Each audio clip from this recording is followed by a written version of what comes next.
जय श्री कृष्णा दोस्तों, mix magic channel में आपका स्वागत है। आज मैं आपको भगवत गीता अध्याय 10 सुनाने जा रही हूँ। इस अध्याय में भगवान श्री कृष्ण अर्जुन को अपनी दिव्य शक्तियों, महत्ताओं और विश्व में कार्य करने वाली उन विशेष शक्तियों का ज्ञान कराते हैं जिन्हें विभूति कहा जाता है। ये अध्याय बेहद प्रेरणादायक है क्योंकि इसमें भगवान बताते हैं कि इस ब्रह्मांड में जो भी अद्भुत है, महान है, तेजस्वी है, वह उन सब शक्तियों का अंश है। कुरुक्षेत्र के रणभूमि में अर्जुन अभी भी भगवान की व्याख्या समझने का प्रयास कर रहा था। वह कहता है, हे कृष्ण, आप अनंत हैं, सर्वव्यापी हैं। कृपया मुझे विस्तार से बताइए कि आपकी दिव्य शक्तियाँ संसार में कहाँ कहाँ प्रकट होती है। मैं आपको कैसे जानूं? भगवान मुस्कुराते हैं। अर्जुन का जिज्ञासु मन उन्हें प्रसन्न करता है और फिर अध्याय 10 आरंभ होता है।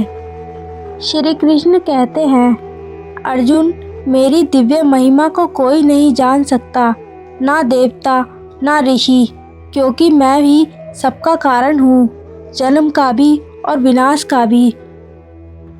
फिर बताते हैं, बुद्धि, ज्ञान, सत्य, धैर्य, क्षमा, शांति, ये सभी गुण मेरी ही विभूतियाँ हैं। जीवों के हृदय में जो भी शक्ति, करुणा, प्रेम, पराक्रम, तेज है, वह सब मेरी ही दी हुई शक्ति है। भगवान स्पष्ट कहते हैं, जो कुछ भी है, जो कुछ भी दिखता है, वह सब मुझसे चला है।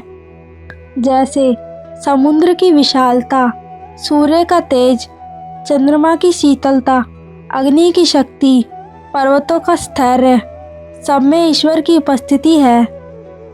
कृष्ण कहते हैं, देवों में मैं इंद्र हूँ, इंद्रियों में मैं मन हूँ, विद्याओं में मैं आत्मिक ज्ञान हूँ, मुनियों में मैं नारद हूँ, युद्ध करने वालों में मैं श्री राम जैसा शत्रु जीतने वाला हूँ, नदियों में मैं गंगा हूँ, पर्वतों में मैं हिमालय हूँ, वृक्षों में मैं पीपल का वृक्ष हूँ, पक्षियों में मैं गरुड़ हूँ, सर्पों से मैं वासुकी हूँ, समुद्रों में मैं सागर हूँ, घोड़ों में मैं उच्चश्रवा हूँ, गायों में मैं कामधेनु हूँ, और भी पुरुषों में मैं भगवान विष्णु का स्वरूप हूँ, और शास्त्रों में सुदर्शन चक्र हूँ।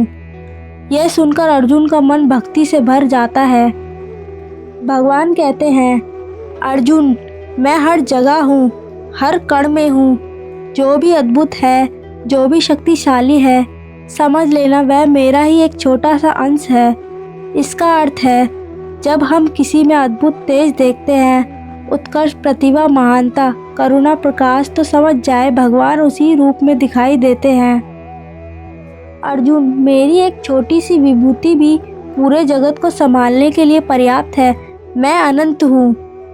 अर्जुन कहता है, हे कृष्ण, मैं अब समझ गया कि आप ही सबके परम कारण हैं। आपको जानना ही जीवन का सच्चा अर्थ है।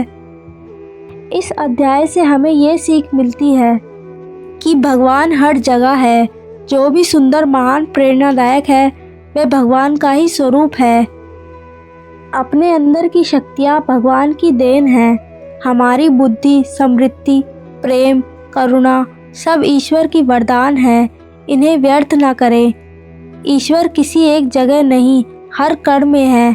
हमें हर जीव में ईश्वर को देखना चाहिए। घमंड छोड़ो।